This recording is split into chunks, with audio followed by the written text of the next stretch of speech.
What's up? Welcome back to Nostalgia. Dave here, another podcast. What's going on in pop culture right now? A lot to get to this week. I did not get to The Bear Season 3 on FX and Hulu. That'll be coming next week for sure, so make sure you're ready for that. However, a lot still to discuss. 2 new movies, Kinds of Kindness from Yorgos Lanthimos and A Quiet Place Day 1, and then 4 albums.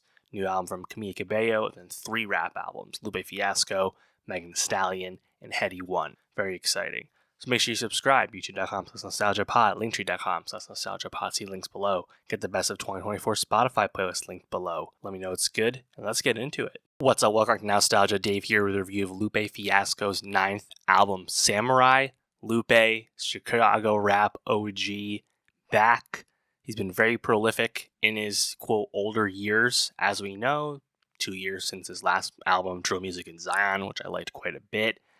And I've come to really appreciate what Lupe's been up to the last 5, 6, 7 years at this point. It's been, I don't know if it's the most interesting era of Lupe's career, but it's certainly incredibly listenable. It's incredibly consistent. The floor with this music has remained quite high. Lupe's 9th album, Samurai, really continues this recent run of Lupe delivering consistent, concise, jazz rap laden hip hop. Lupe's flow is so effortless still, and I think on Samurai he sounds incredibly fresh once again rapping. Just so very technical, and honestly I think OG old head Lupe might be the most consistent era of Lupe. He's not hitting the highs of his early career by any means, but he is really in a sweet spot. You know, Samurai, tight 30 minutes, only 8 songs. Largely a similar vibe the entire time, where Lupe's gonna rap, deliver a sung chorus, or have a sung chorus from some other vocalist on the album. Pretty similar structure throughout. Whether you connect with the Japanese inspiration points, probably depending on the listener. I don't even think you need to really worry about that. His verses remain quite fun. He goes harder and softer throughout the course of the track list as well, so it's a bit of a variety in that. And the songs are just really tight, quite enjoyable. Did I like anything on Samurai as much as Autobato on the last album, or Stack That Cheese from the album before that? No, I don't think so, but I'm just really appreciative of this run Lupe's been on, and I think it's consistently solid and rewarding. Track 2, Mumble Rap, definitely a groaner title, it's just so played out at this point, but bit bouncier, slower tempo a little bit, and yeah, giving you that like sung hook that becomes very much the brand with this song. The song Cake, the 3rd song, I like this one. The kick drums are quite fun, the chorus as well, more melodic. I think maybe the verses blend together a little bit from Lupe, but still pretty good. Palaces slows us down a bit, got some pianos matching with the drums, sounds pretty nice. Number 1, Headband. I enjoyed the horns with the background vocalist on the chorus. I think that one's perhaps the most showy of all the songs for sure. But my favorite song is the one that follows. That would be Bigfoot. Kind of a sung rap flow from Lupe. A bit of a switch up compared to what he had done thus far on the album, over just some like simple snares, and just a really great flow from Lupe, even if he's a bit softer spoken on that song. Like the technical rap performance is just so unsurprisingly consistent from him these days. The next song, Outside, I thought this one was hella smooth. Probably my favorite rhymes, my favorite bars of the whole album are on this one. Another sung chorus once again, get the kind of like twinkly bells on the production. I enjoyed that. And then the last song, you have Till Eternity, where Lupe, I think, is kind of amusingly is rapping faster with the snare as the tempo moves and progresses. Pretty enjoyable. Have a little piano just sprinkled into the background. Nothing gonna wow you with this production. It's not like the House EP produced by Kalen Ellis, which I think was a bit more showy. It's not like that. But again, consistent, solid, really technical, OG, old head Lupe. It's what he's up to. And he's really not surprising me that he continues to do a good job. I'm really here for it. But yeah, let me know, what did you think of Lupe Fiasco's latest album, Samurai? What was your favorite thing about it? And for more music reviews, more rap reviews, subscribe. And I'll see you next time. What's up? Welcome back to Nostalgia. Dave here with a review of Headie One's 2nd album, The Last One. Headie One, UK rapper, UK drill rapper. He's back. Not that he was away all that long ago. Of course, his collab mixtape with K-Trap came out last year, got nominated for a Brit Award. Headie's back, coming off a big, triumphant, critically adored Glastonbury set this past weekend. And I gotta say, Headie One's second album, the last one, is straight gas. This album is awesome. It's the best album in Headie One's career, and it's one of the best rap albums of the year. Is there anyone doing UK drill better than Headie One? Surely not. But even like drill at large, I think he's really come into his own in terms of honing this sound and at the same time expanding that sound and bringing in new production choices, bringing in other vocalists, making it quite expansive. The last one to me is Headie One at his widest view, and yet still not compromising the type of music he's been so popular making. There are bangers here. Headie's flow remains incredibly effortless. This guy levitates over beats. He sounds so great. Lyrically, he is at arguably his most introspective to date, really reflecting on his career and his journey, what people say about him and people say about drill music. There's a lot here. There's a lot to dig into with this album. I think it's really great. The first song, I Could Rap, which has really effective choir presence for sure, but lyrically, it's Heads just getting into his story, getting into his come up, and I think he's just really compelling storyteller at this point. Level My Life, similarly, kind of reflecting on the trap and how Headie got to where he's got. And I love the shot at David Cameron, much like his UK compatriot Dave. David Cameron gets a lot of grief from UK rappers. It's quite funny to me. I like that song quite a bit. Then we get I Still Know Better, which I believe was the lead single for this album. Of course, a sequel song to Headie One's classic Know Better from years and years ago at this point. And Headie's just straight spitting, but this has got a piano and the bass drops in and it gets so gloomy, it gets so drill. It sounds awesome. Very introspective. And this is where Headie's talking about what people say about his music and that he's glorifying violence and things of that nature. I think it's, again, quite compelling storytelling. From 696, I think the chorus from Heads is excellent. The song Lonely, a melodic chorus from Headie, a little bit different, at least a little bit atypical for what he usually does. But then you got Potter Paper on the feature. Just a great contrast. You have Potter's like much more traditional rapping against Headie's more melodic performance. I think it's a great collab. They have great chemistry together. Sounds awesome. Then we have one of the singles, Cry No More, featuring Stormzy over a Take Keith beat. I think this song's all right. It didn't necessarily wow me per se. I did appreciate the line from Stormzy though, where he says, "My last album was cold, my next one's fire." I appreciate that honesty about how the last album didn't really hit. It certainly didn't hit for me. I love Karma from Headie. I love the Makarov Russian line. I thought that was quite witty. Soul to Keep featuring Friday. The Friday feature leaves a very strong impression, very lively vocals, and Friday's been on a great feature run lately, but this one was awesome. And then we have what I think has to be the song of the album, and there are many candidates, but that would be Happy Music. The hook, Maybe I Ain't Happy Enough, that's why I can't make happy music. Goddamn. And the way this song, the beat with the bass hitting, this is like textbook Headie One levitating on the production. Like, it's hard as fuck. The horns sound good. Performance on that hook, as I just said it, like, so effective. And I mean, what is this? Therapy speak meets UK drill? Like, I think it's compelling and personal, and yet a banger at the same time. Like, this is really like kind of like how the pinnacle of like drill music. Right? It's a song like that. Right after that, we have Make a W featuring Skrillex, AJ Tracy, and Beam. You have Beam on the chorus, Skrillex on the beat, AJ Tracy with a rap feature. I think the song's really good. I'd love getting an AJ Tizzy feature. Been big fan of his. Of course, him and Headie One have an excellent banger together already, as everyone knows, but Ain't It Different? And AJ, man, he just fits this beat like a glove. Another guy like Headie One who just has flow for days. It sounds great. I actually would have liked if his feature was a little bit longer. The verse is kind of short. I gotta shout out the song Rapunzel. The feature, Ayana, someone I was not familiar with coming in, she makes a gigantic impression, goes off to the 10th degree. Excellent song. I was a bit let down by Tipsy, I must admit. I like H quite a bit. In theory, Tipsy, H and Headie on the same song, two very high-profile UK rappers. That should be exciting. I don't know, like it's kind of like a sex like girl jam, so to speak. And I think lyrically it's just a bit cringy, a bit corny for me, especially H's side of things. So yeah, that one didn't quite work for me.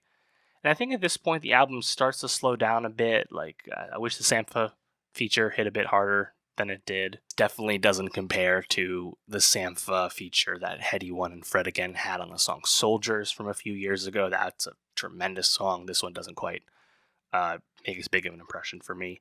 So yeah, like I'm a little mixed on the last few songs, but yeah, I mean I think his last album was kind of long too, so whatever. Headie One, man, he's a great rapper. He clearly is at the peak of his powers these days. I would love for Headie to come to the United States on a tour. It's very uncommon for UK rappers to tour over here. I see them when I can. I think Headie, due to someone who was previously in jail before, that probably complicates his ability to come over. I mean, geez, I was supposed to see AJ Tracy open up for Amine, and AJ didn't get to join that show because it was the beginning of the tour and his visa wasn't sorted out in time. Just bullshit like that, you know? So yeah, I'm not holding my breath that I'll see Headie anytime soon, but I would love to. The Glastonbury set looked amazing. But yeah, let me know, what did you think of the last one? Do you agree it's Headie One's best album yet? What's your favorite song on the album? And for more rap reviews, more music reviews, subscribe, and I'll see you next time. What's up, welcome back to Nostalgia. Dave here with a review of Megan Thee Stallion's third album, Megan. Megan Thee Stallion, back less than 2 years since her last album, Traumazine, came out. Of course, Megan Thee Stallion moving beyond everything that went down with Tory Lanez. And I think that's probably the easiest thing to immediately discern from this album, in the sense that Traumazine was a lot more angry and hurt of an album, whereas Megan, the album, is more familiar in terms of Megan Thee Stallion getting back to how she blew up, how she became a superstar rapper, in the sense that this is Megan flexing on us and having that swagger back. I think if there's any kind of criticism of this album, Megan, kind of chalk it up to its general length, like 18 songs, 52 minutes. Maybe we didn't need all these songs, but I think overall, like Megan Thee Stallion to me just has a very high floor because she's a really fun rapper. Her flow, her technical ability is always there. I don't get tired of her flexing, of her explicit rapping. Like that's what she blew up doing. You know, that's why people fell in love with her in the first place when they heard Tina Snow and Fever. Is it a bit more perhaps polished and sanded down than those early tapes? I guess you could say that, but I still think, like, listen to a song like Hiss. Like, listen to Megan address the bullshit, kind of come for everyone's neck. Like, she's great at it. A song like Rattle, is it an ode to the haters that we've heard before in hip-hop? Yes. Does Megan Thee Stallion have a lot of public haters these days? Yes, I think it's quite honest as a song and also goes hard, so I enjoy it. I think where Megan can, disappoint at times is like song like track 3, Figueroa, just where like a repetitive hook from her, it just feels so beneath her because we know how great of a rapper, great of a rhymer she is. When she does like the repetitive vocab type of hooks, they just don't really hit at all. I enjoyed Where Them Girls At, thought that sample was pretty good. Broke His Heart, big triumphant beat matching like legitimate sex talk.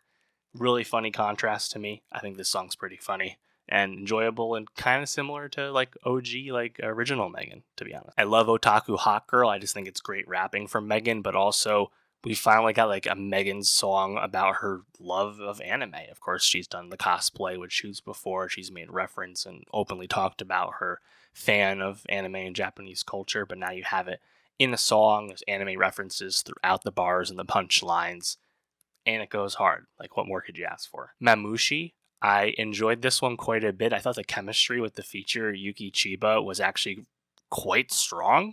The kind of looping keys on the production was quite enjoyable as well. Accent featuring Glorilla is fun. My only note on this is that it's just not quite as fun as the song they just made on the Glorilla mixtape a few months ago, Wannabe. I think that's just a better collab, but I'm enjoying this budding collaborative professional relationship between Megan and Glow, and it seems like Glow has kind of been brought into the Megan-Cardi triumvirate in terms of the side of the, female rap Cold War, so to speak. Of course, Paper Together, a huge highlight featuring UGK, RIP Pimp C. Megan Thee Stallion is from Houston, like UGK, so you love to see that homage, that old and new together. Unsurprisingly, it works really well.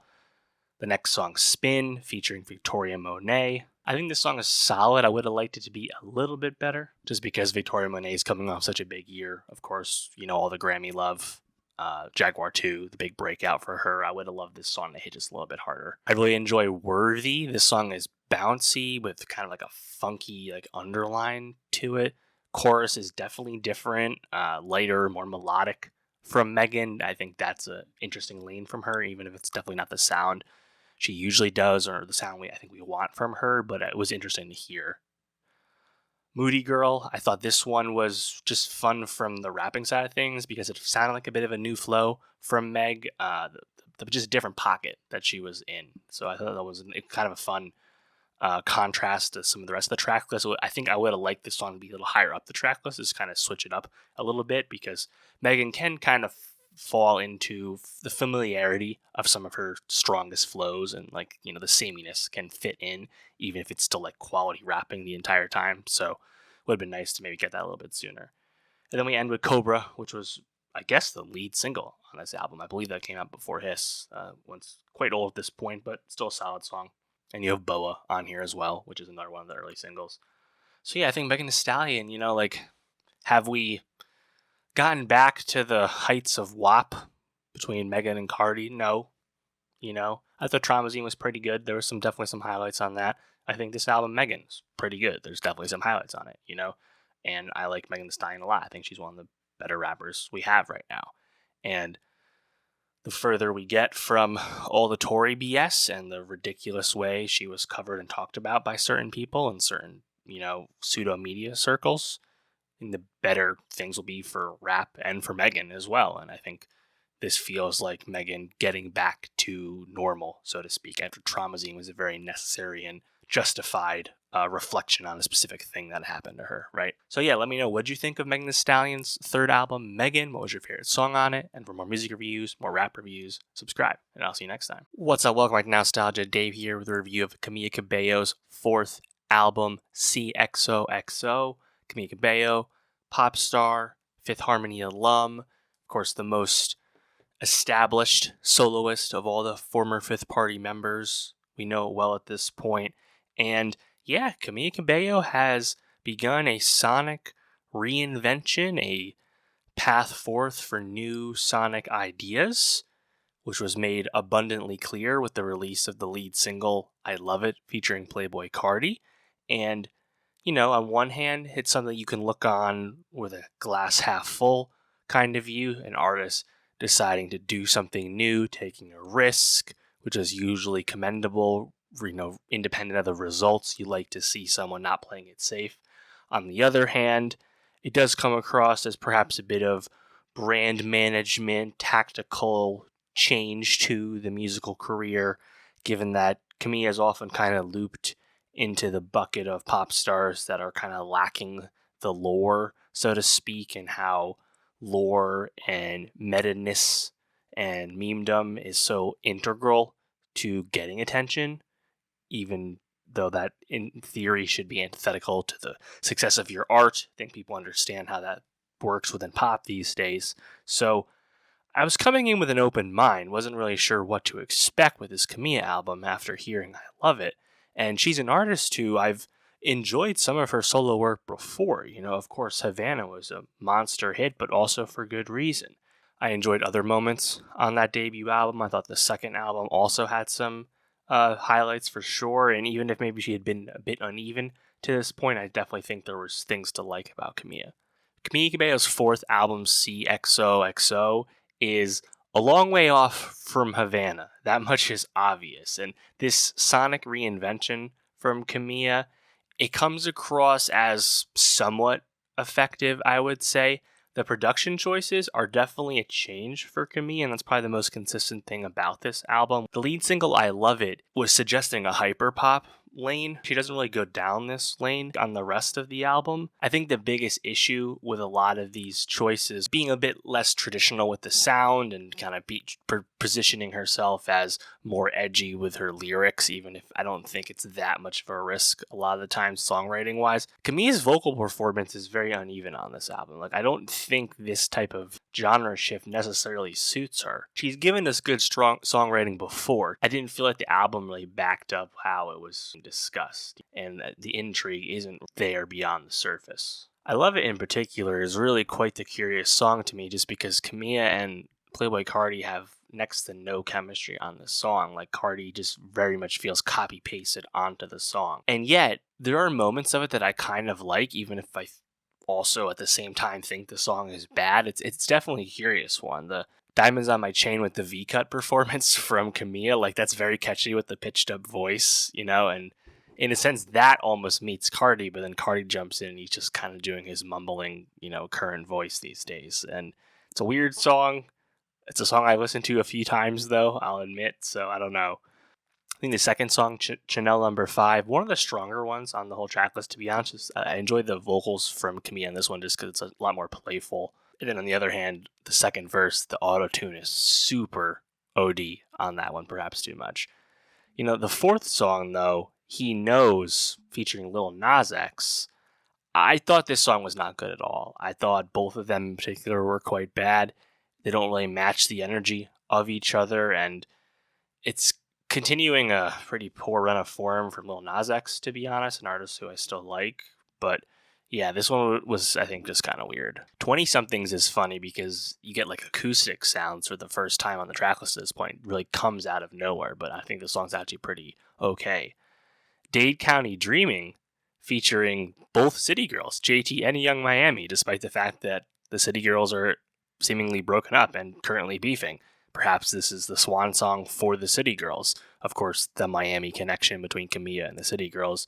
Kind of a cool song. I think JT and Young Miami both sound pretty good on it. Of course, JT sounds really great. My only issue with this song is I think when Camila does that kind of like pitter-patter, almost hip-hop suggestive like cadence, I just don't really feel like it suits her that much. I don't think it works that much. We have to talk about the two Drake songs, though. Of course, when Camila and Drake were spotted in the studio together, recording together, I believe, in the Caribbean somewhere, made a lot of noise, of course, and it was a professional thing, of course. And we get Hot Uptown featuring Drake, and then a Drake interlude, which just features Drake and no Camila, called You Ugly.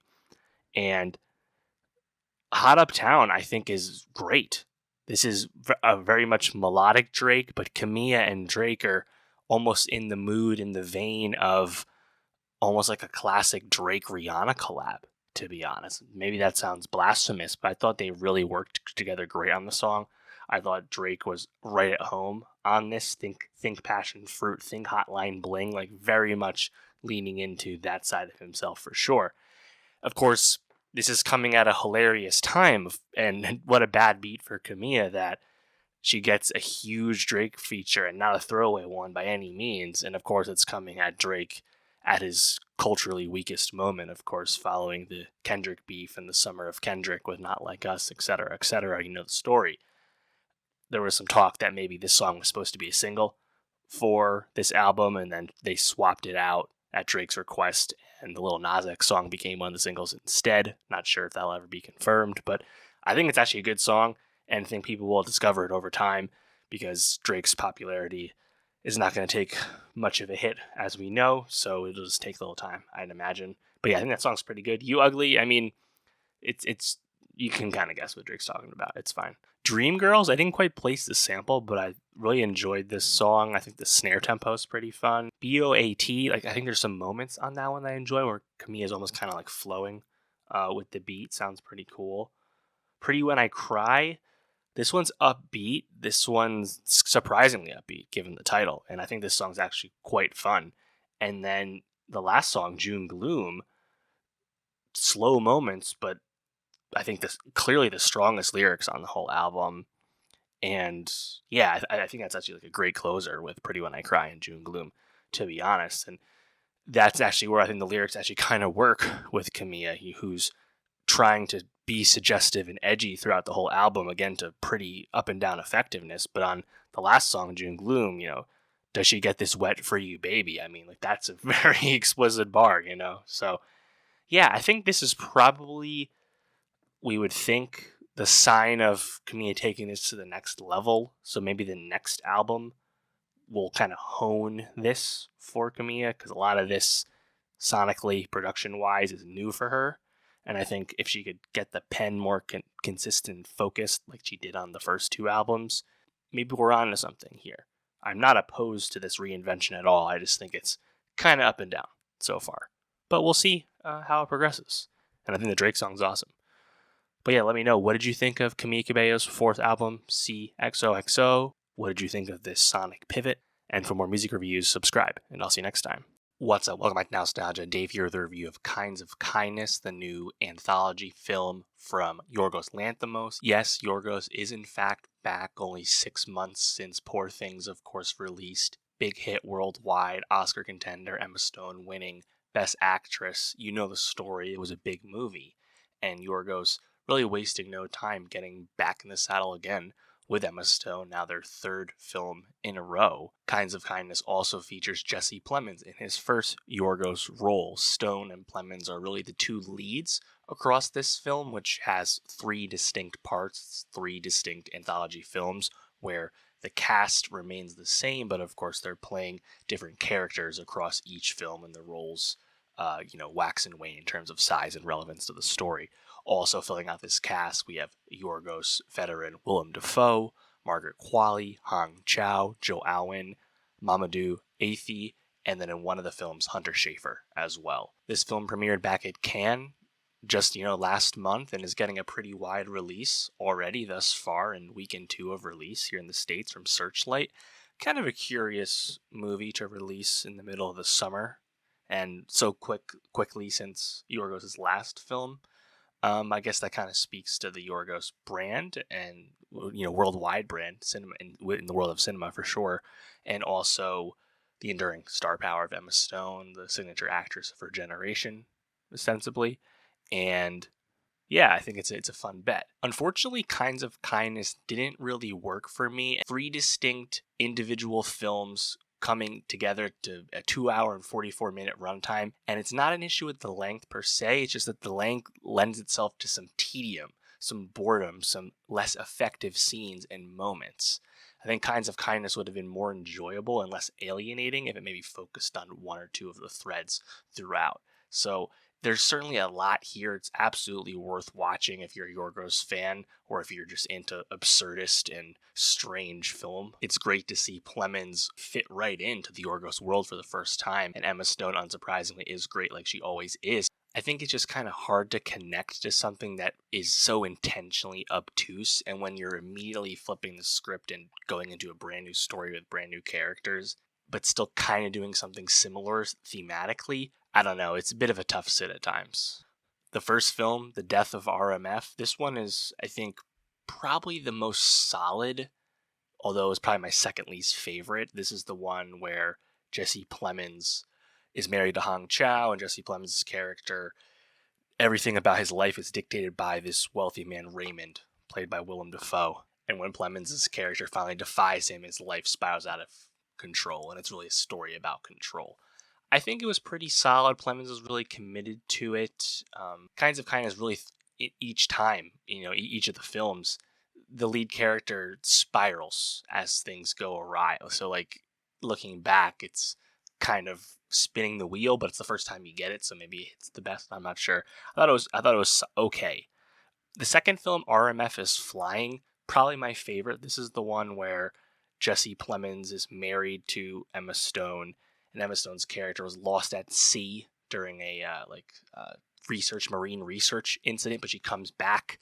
But then Plemons' character notices things are a bit off about his wife, and he begins to suspect that actually that's not his wife, and she's an imposter instead. And things, again, get absurd and strange and over the top. I thought that one was probably the most fun, the most consistent for me. And then the third film, RMF Eats a Sandwich, this one really dragged on for me. Unfortunately, this is a one about a cult where Emma Stone and Jesse Plemons, they're not married, but they're like both cult members, partners basically, and they're seeking this kind of divine evidence basically on behalf of the cult, and this cult has a lot of specific rules and things. And I think maybe it was a length at that point, but like this one really felt pretty tedious, pretty tiresome to me.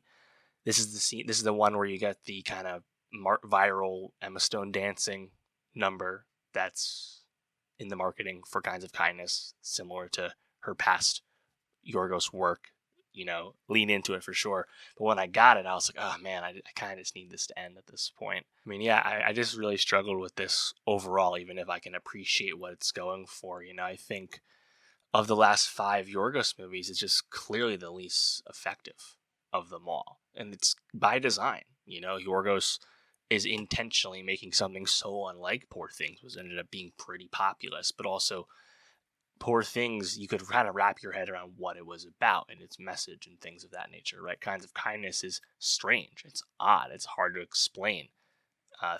Some things don't make any sense. There's a consistent surreal element throughout the 3 films as well, even though they're unconnected.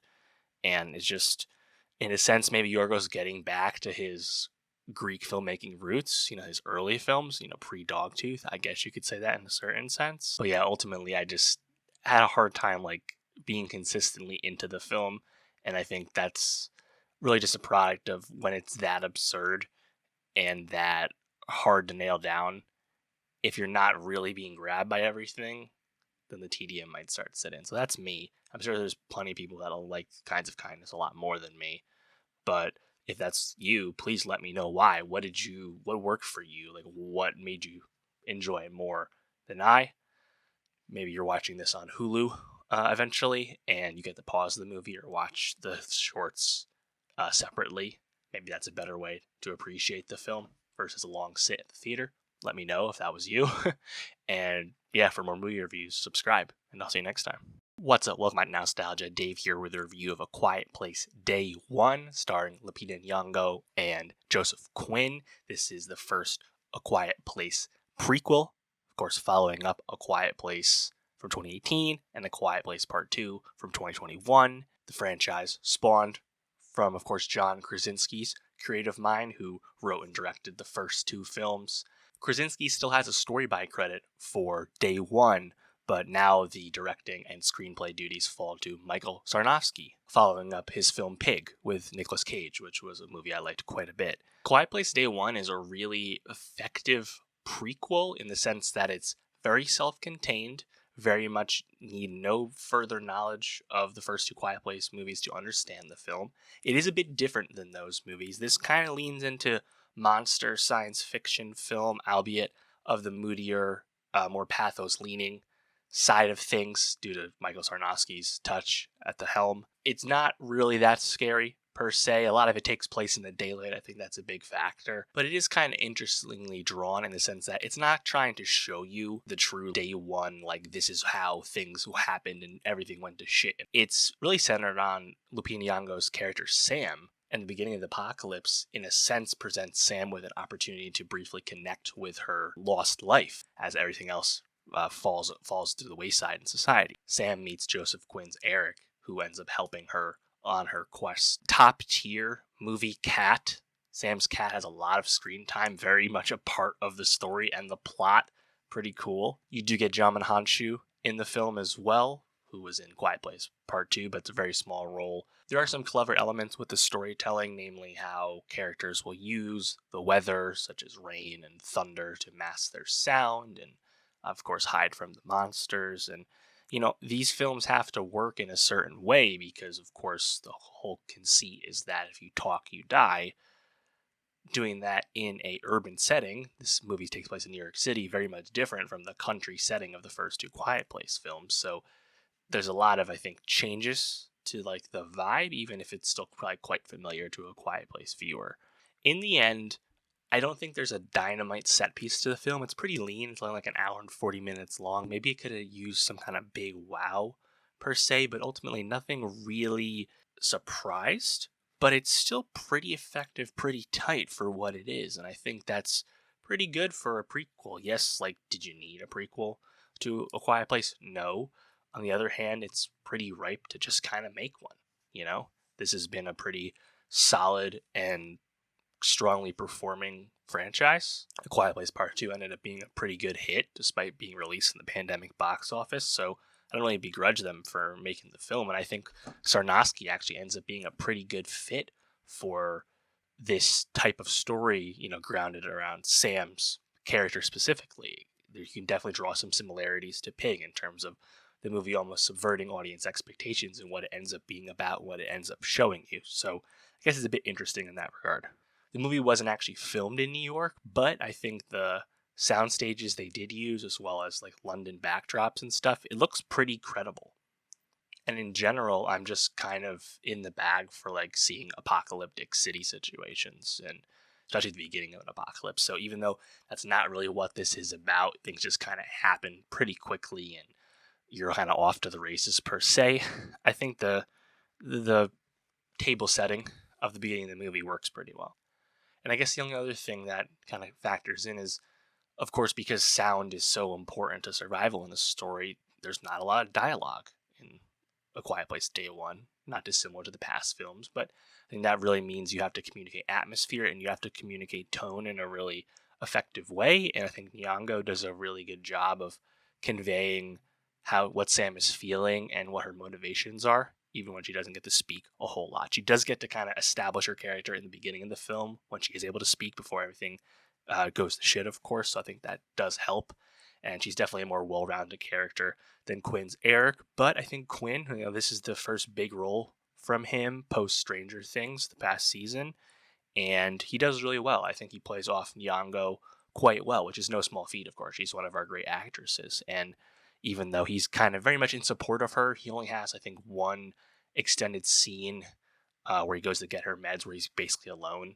Like, for the most part, it's a two-hander the whole time. But Quinn does pretty well, and of course I'm looking forward to seeing him in the Fantastic Four. We know he's been officially cast as Johnny Storm. And I'm happy to see that the box office is looking pretty solid for Quiet Place Day One, as the summer box office has really come to life thanks to Inside Out 2, and it's going to continue with Despicable Me 4 and Twisters tracking well, and of course Deadpool and Wolverine. So the movie industry seemingly is saved once again, when we like to see that. Let me know, what did you think of A Quiet Place Day One? Did you like it more or less than the previous films? Did you get hung up on some of those differences? What did you think of it as a prequel? Let me know. And for more movie reviews, subscribe. And I'll see you next time. All right, that's going to do it for the pod this week. Next week, talking about The Bear Season 3 in full, in depth. Make sure you're ready for that. Also, new anime film will be out on Netflix, The Imaginary from Studio Ponic, anime studio founded by Studio Ghibli alums, their second film, very exciting.